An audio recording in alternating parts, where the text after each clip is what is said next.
Welcome to the ultimate Galaxy Note comparison, from the original Note to the Galaxy Note 20 Ultra.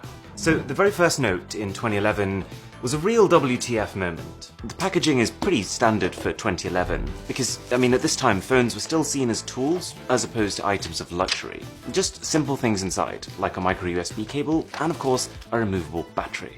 After years of palm-sized smartphones, Samsung was one of the first companies to be like, you know what, screw it, we think there's room for something bigger. The Galaxy Note was more of an experiment than anything else, so Samsung didn't invest too much in creating new distinct features for it. It was essentially a big, HD Galaxy S2 with a larger battery and an S Pen. But it really was big. The 4.3-inch display on the S2 became 5.3 inches. And even though with today's screen numbers that sounds like a piddly figure, because of how wide the aspect ratios on phones used to be, it still feels quite chunky. Anyways, the media was torn. Some people said this was exceptional and groundbreaking, other people said you'd look like a fool when trying to use it. But the fact of the matter is, the Note sold well for a new product category, with 10 million units being shifted. So, with the Galaxy Note 2 the next year, Samsung was confident. They knew it was going to sell well, so they decided to make the Note better.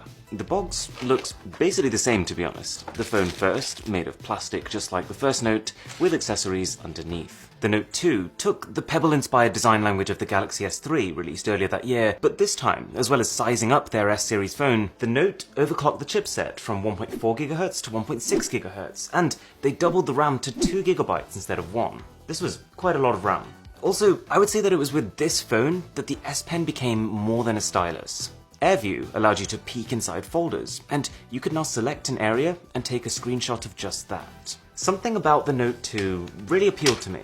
Whether it was the clean white finish or the feather-like wallpapers, I just felt like this was a really elegant phone. And as a result, the Note 2 is actually the first Note that I bought. Admittedly, way after launch when I could actually afford it. But I loved it. And so did a lot of people. Compared to the roughly 10 million sales of the first Note, the Note 2 shifted 30 million units. So it's a bit of a shame that the Note 3 from 2013 didn't really do it for me. This was the same year that Samsung made the Galaxy S4. And with these phones, I feel like Samsung got a bit carried away with their past sales figures. They felt like, oh look, everyone wants Samsung phones, maybe they also want Samsung services too. So these phones were just packed with bloatware. In fact, the T-Mobile version of the Galaxy Note 3 came pre-installed with 62 applications. Think about that number. That's more apps than I think 3 phones put together should have. This was also actually the first year that Samsung really started pushing their eco-friendly agenda, hence the pretty garish fake wooden box. Bloatware aside though, the Note 3 was actually a really good phone. This was really Samsung cementing the Note as their powerhouse phone.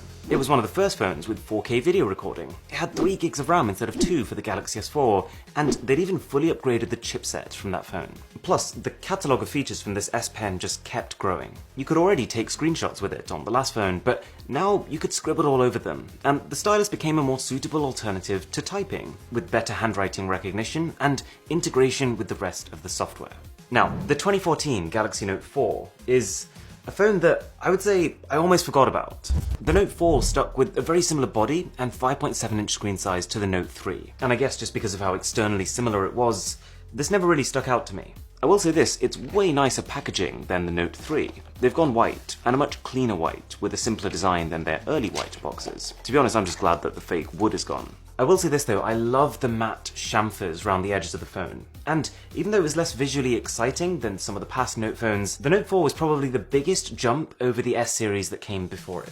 Versus the S5, the Snapdragon 801 became the Snapdragon 805. 16GB of base storage became 32. Gorilla Glass 3 became Gorilla Glass 4. And they introduced optical image stabilization in the camera, and Samsung shot straight from a 1080p display to a Quad HD one. The Note 4 was very much a phone that deserved to exist. Plus, it was around this time that Samsung started cleaning up the way their TouchWiz skin looked. Because, let's be honest, before this, its reputation wasn't very good. This software looks a mile better than what we saw on the Note 3. Also, this is kind of wacky, but alongside the Galaxy Note 4, Samsung also unveiled their first ever phone with an outward curved display.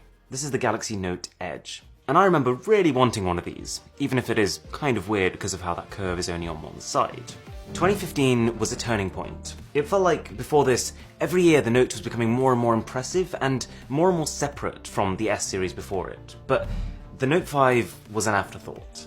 Packaging-wise, this was the first year that Samsung started putting sleeves on their boxes, which makes sense because it's probably easier to mass print and then transport sleeves as opposed to the boxes themselves. Now, the reason I say this phone was an afterthought is actually not at all because the Note 5 was a bad phone. I used this as my main phone for a while, and I really liked it. It's more just that this was the year when Samsung started doubling down on their S series. Earlier in this year, they released not just a Galaxy S6, but a Galaxy S6 Edge, and Samsung gave those phones everything. All the perks that the past Note phone had, the optical image stabilization, the Gorilla Glass 4, the higher resolution Quad HD display. Samsung gave those features to its wider reaching S series of phones. So just as a result of that, the Note felt like what it did right at the start. A bigger S phone with a pen. Only that this year, it wasn't even bigger. In a weird turn of events, at the same event where they launched the Note 5, Samsung also dropped the Galaxy S6 Edge Plus, which had an identical 5.7-inch screen size, only that was kind of the more premium phone, because it had